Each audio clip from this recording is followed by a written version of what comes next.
Welcome to the Explainer. Today, we're going on an incredible mathematical translation journey.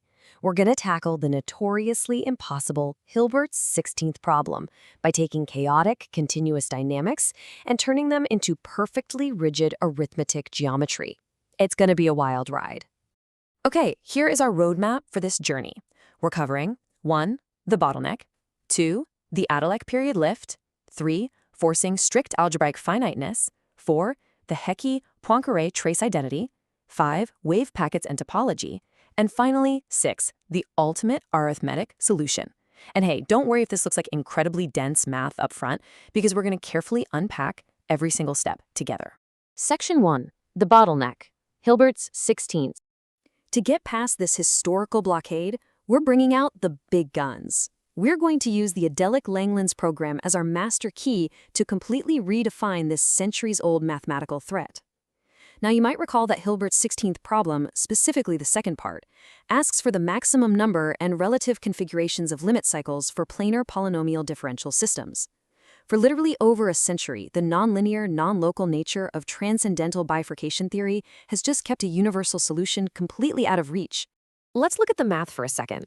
The standard differential system, representing our vector field, actually requires an integrating factor to become the abelian integral you see over here. The whole problem essentially boils down to counting the zeros of this integral. But here's the catch. Over the real numbers, this leads to wildly unpredictable, infinitely accumulating limit cycles through singular graphic bifurcations. The classical math just totally breaks down. So the absolutely crucial point to grasp is our anchor equation, I of h equals 0. Physically, this represents a chaotic trajectory finally closing perfectly onto itself. When this abelian integral vanishes, boom, we achieve a metric stabilization state.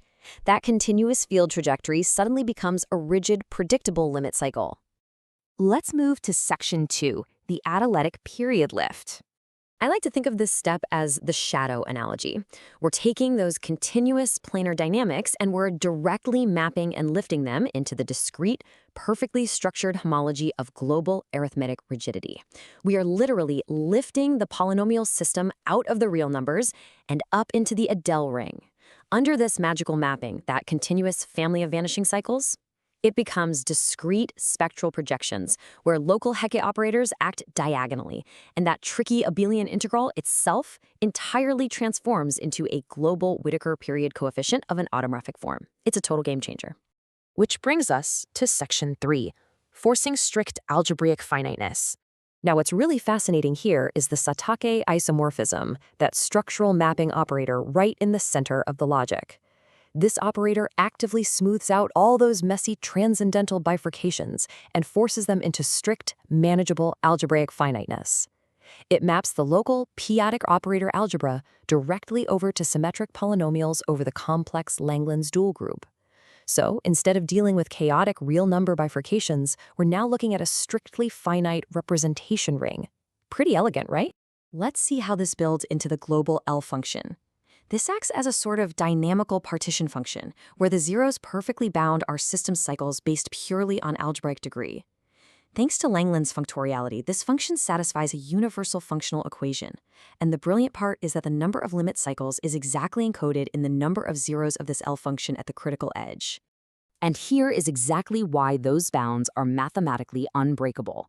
Without this p-adic error-correcting boundary, an infinite limit cycle buildup would trigger what's known as a catastrophic swan conductor blowout. It would literally collapse the math. See, an accumulation of infinite limit cycles would force the local Galois representation to develop infinite ramification breaks. That, in turn, generates an infinite localized current in the stress-energy tensor, basically causing a gravitational-type collapse of the metric. But thankfully, the underlying Adelic framework mathematically forbids this from ever happening. All right, diving deeper, let's hit section 4, the Hecke-Poincare trace identity. Okay, before this massive trace identity equation totally overwhelms you, just take a breath. We're going to isolate and unpack its variables to see the incredible mechanism at play here.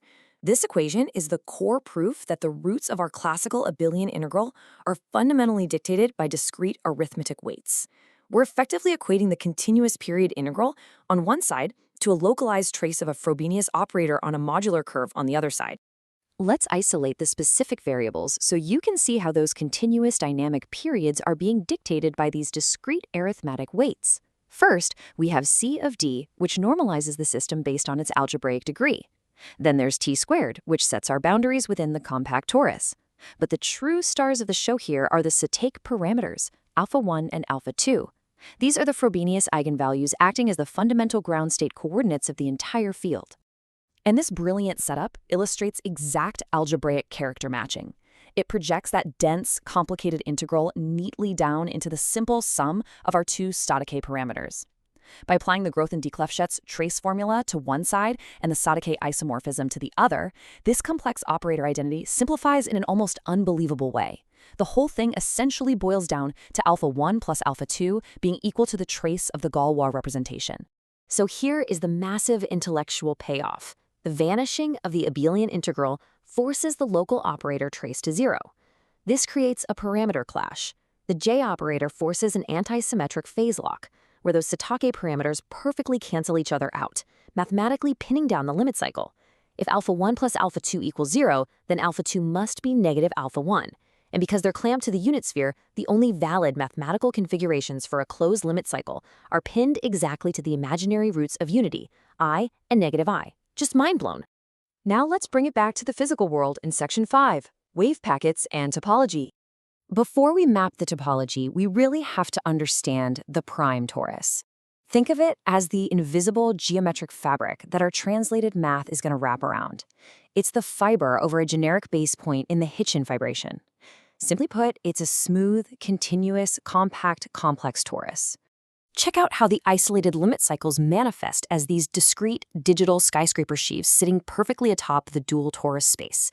Their exact positions on this dual torus are dictated by that anti-symmetric phase lock we just calculated, the I and negative I.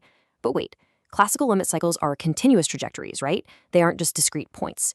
We need a way to distribute them back out into space. That's where we bring in the inverse Fourier-Mukai transform equation. We use it to take those isolated point-like obstructions and wonderfully delocalize them into flowing, non-local phase waves. This formula takes the sum of our discrete digital limit cycles and generates a continuous field bundle. It basically erases the rigid, isolated nature of the classical limit cycles and distributes them as stable, non-local phase waves wrapping beautifully around the complex prim torus.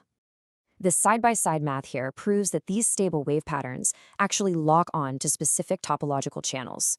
This provides a dynamic protection that literally forbids the universe from infinitely unraveling.